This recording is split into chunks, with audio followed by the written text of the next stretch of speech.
Bom, gosto até de vir assim, logo depois do jogo, ainda com o coração quente, que eu falo realmente o que está aqui dentro, né?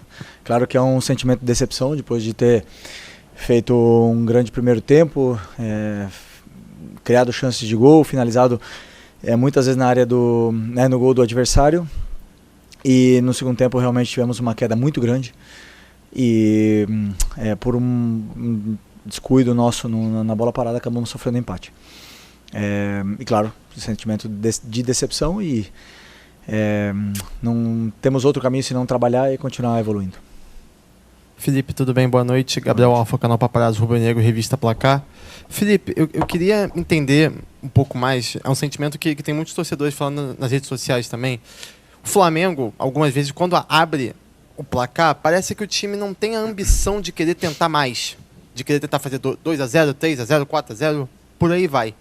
Desde o gol do Arrascaeta no primeiro tempo, o Flamengo só deu 2 chutes a gol, um com o Samuel Lino e um com o Plata. Eu queria entender um pouco de você sobre esse pensamento, sobre essa, talvez, né, uma falta de ambição para ampliar o placar e aí, consequentemente, ter uma situação mais tranquila na partida. Obrigado. Eu lembro de um chute do Arrascaeta também, depois do gol dele, e no segundo tempo foram 6 chutes a gol. Pode ser que tenham sido dentro da trave, né? É isso que você fala? Não, a gol, pelo que eu me lembro. Chutes a gol ou chutes no gol? No gol.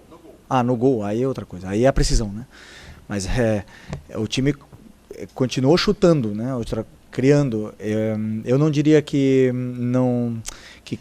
a gente quis defender o resultado, ao contrário, começamos o segundo tempo com a bola, tentando propor jogo.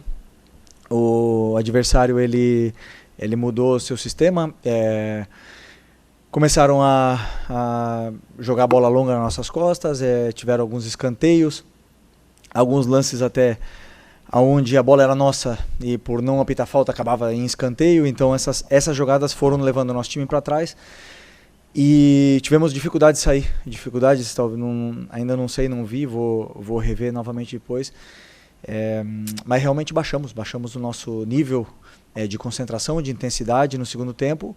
O adversário também aumentou a dele e aí tivemos essa nossa dificuldade em construir e de dominar o jogo outra vez, né? Então acabamos, como eu falei, sofrendo gol e tentamos o empate, mas claro, não é fácil jogar contra o time que se fecha tanto e no final acabou o empate e como eu falei, com gosto amargo. Boa noite, aqui Boa noite. Felipe Cristine Martins, da TV Editora Dinâmica. O Flamengo teve muita posse de bola, até fazendo uma comparação com o Ceará. A gente termina um primeiro tempo com 78% de posse de bola para o Flamengo e o Ceará sofrendo muito em relação a isso. E eu queria que você falasse sobre um momento de mudança, né? Você perdeu jogadores importantes, mas agora começa a ver essas chegadas fazerem a diferença. Será que essa dificuldade por ter a posse de bola, mas ao mesmo tempo não conseguir construir grandes jogadas a ponto de assustar o Ceará é em relação à falta de entrosamento? Como é que você vê? Se eu não me engano, foram 9 chutes no primeiro tempo. Tivemos a bola, tivemos chances, tivemos finalizações, tivemos chegada na área do adversário e fizemos um grande primeiro tempo. É verdade que temos aí incorporações novas, uma janela extraordinária do clube, e na qual alguns jogadores chegaram sem ainda ter muito tempo de ter treinado nem nos clubes que estavam, né? Alguns jogadores estavam de férias, e hoje, por exemplo, tivemos o Lino jogando 90 minutos, e não sei se era indicado para ele, mas vai se adaptar e já se adaptou rápido no que é o nosso modelo de jogo.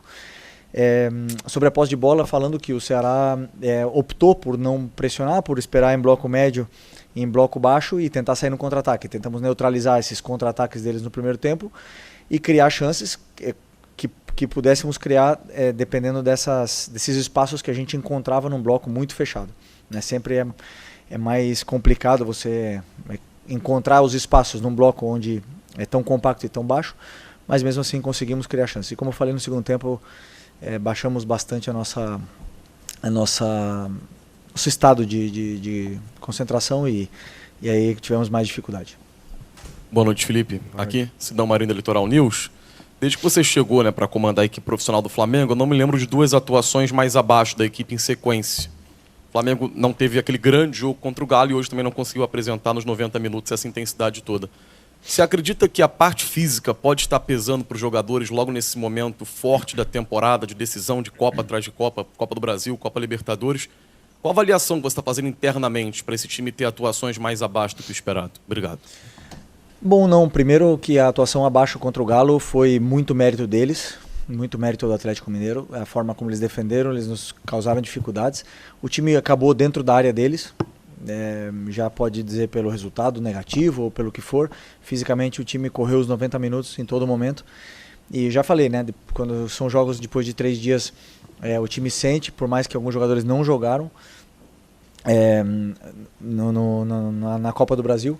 Alguns jogadores não participaram, mas não acredito que seja físico, não acredito. Acredito que todos estamos na mesma situação, com a sequência de jogos, com o campeonato, com o calendário recheado. Vai muito em função do que é o momento do jogo, o momento do adversário, a torcida empurrando, a forma que eles tinham de jogar. Nos incomodaram no segundo tempo, tivemos essa nossa dificuldade de encontrar os espaços, de ocupar bem as posições, e aí acabamos sofrendo.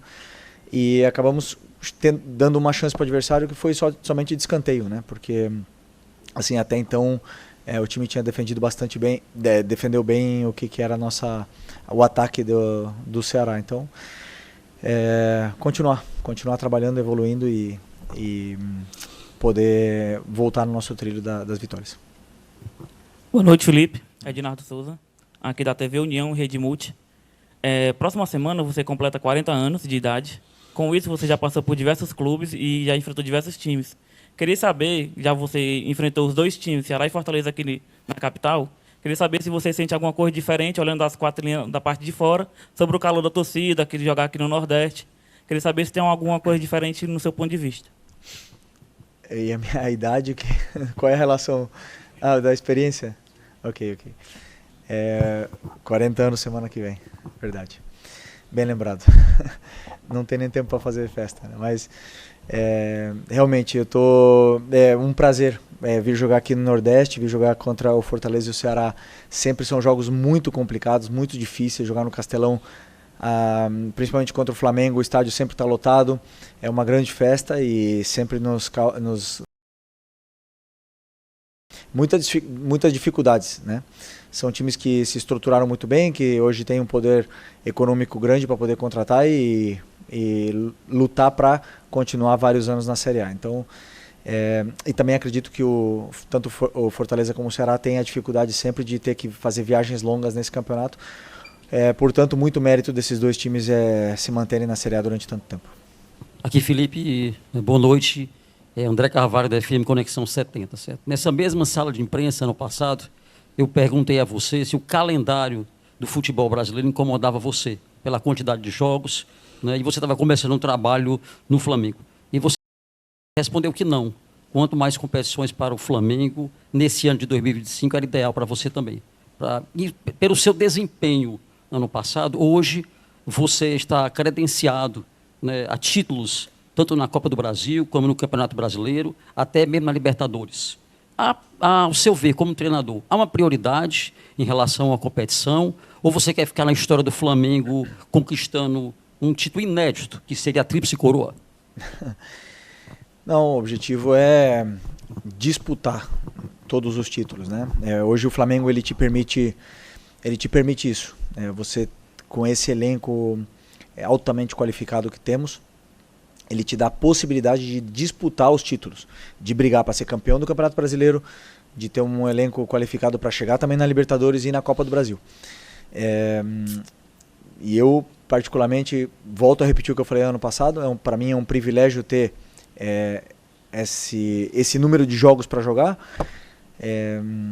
Não reclamo, porque os melhores jogam mais jogos, isso quer dizer que somos um dos melhores. E eu particularmente quero ganhar todos os jogos que venham pela frente. Nunca vou escalar um time para perder um jogo, né? Então, da mesma forma, vamos aí na Copa do Brasil no meio da semana para tentar vencer o Atlético. Felipe, aqui atrás, nas câmeras aqui. Okay. Boa noite, Letícia de Almeida, BTB Esportes. Hoje, para além da partida, também foi o retorno do Vitor Hugo à relação do jogo e também já foi utilizado na reta final da partida. Gostaria de saber de você, né, ele que estava sendo negociado até pouco tempo, voltou de uma negociação que acabou não acontecendo. Queria saber como você enxerga o Vitor Hugo no elenco e se ele passa à frente de alguns jogadores, já que hoje, pela primeira vez relacionado, já foi utilizado. Qual é a sua visão em relação ao garoto da base do Flamengo? Obrigada. Bom, vocês todos sabem da qualidade que o Vitor tem, é um jogador que cresceu no Flamengo, que sabe bem o que é ser Flamengo, tem uma qualidade muito grande, vem treinando bem durante essas semanas, é um menino que também estava de férias, mas voltou agora, treinou bem e eu optei por ele porque eu via que nosso time perdeu o controle do jogo e tentei colocar ele para tentar recuperar a bola, porque é um jogador que não perde bola, se posiciona muito bem, muito inteligente, então optei por ele.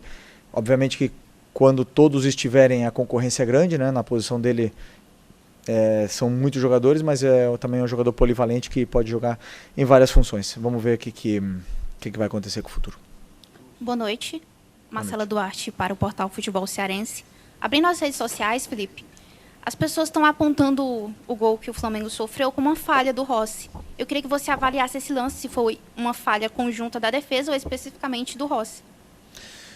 Bom, eu revi o gol, mas ainda não fizemos a análise com calma. Sempre que toma um gol, existem quase sempre que uma equipe sofre gol, quase sempre, existem falhas, né? Dificilmente é somente mérito do adversário. Então, se foi o Rossi, se foi o Léo, se foi outro jogador, não me interessa. Acontecem, os erros acontecem, às vezes acontecem durante outras jogadas que não acabam em gol. Os erros, eles existem no futebol. Isso eu como treinador jamais apontaria o dedo e diria que foi falha desse ou foi falha do outro. Foi falha da equipe e quem perde somos nós. E para isso estou eu para treiná-los e que não volte a ocorrer esses erros, né, durante a semana. Felipe, boa noite. Mauro Santana, canal do Mauro Santana.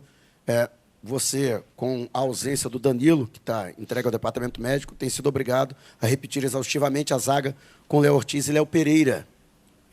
Chegou até a utilizar o Cleiton recentemente, mas ele entrou na função de lateral. E tem dois zagueiros bastante jovens, mas muito promissores na base, que são o Iago e o João Vitor. Tem algum motivo em específico para que eles não estejam sendo utilizados, para pelo menos dar um desafogo aos zagueiros que têm atuado em uma sequência muito forte? Você tem razão, os zagueiros vêm numa sequência muito grande, né, com a queda, a lesão do Danilo.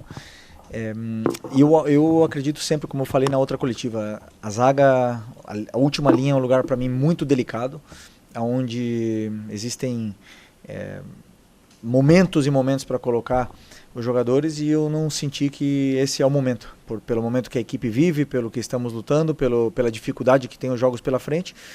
E os dois jogadores, até agora, a fisiologia nos deu bastante segurança de que eles aguentam essa sequência, e enquanto isso acontecer, estou tentando manter essa dupla de zaga que já está tão bem entrosada. Mas eu sei que se precisar, se algum momento um dos dois cair, eu tenho o Cleiton e o João, e também o Iago, como você bem citou, eu posso colocar eles, né? Claro que, como eu falei, né, eles vão entrar num momento da temporada onde é crucial, onde qualquer falha, como acontece com o Léo e Danilo, não sei se teriam o perdão, né? Então, nessa posição é muito difícil achar o momento certo para colocar, mas se precisar, como eu falei, eu confio neles. Obrigado. Okay? Obrigado.